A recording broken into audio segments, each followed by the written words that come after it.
วันนี้มาส่งกองเนาะอยู่เมืองมนตอนนี้กำลังสิขามบักไปเมืองมนโอ้ขามคลองไปพุ่น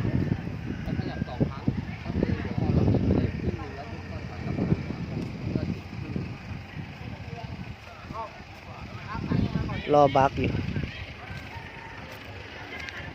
ได้ศรัทธาเป็นเจ้าภาพมาแล้วมาพี่ลูก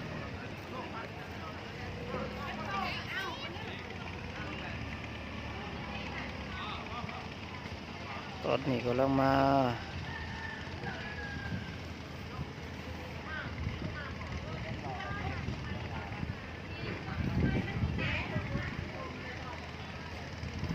ขาดน้ำคลองแล้วมันนี่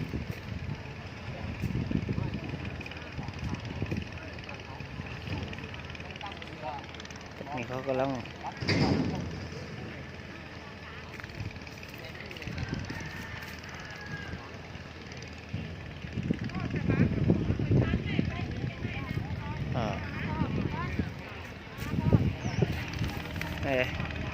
ซูเปอร์เฮา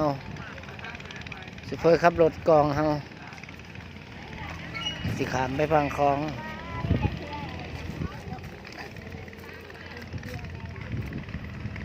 ลงได้บ่นะเขาขึ้นเทือตัวนี้แต่ว่าบวนบักตัวนี้ป่ะสิบักตัวนี้แหละบักใหญ่นี่แหละ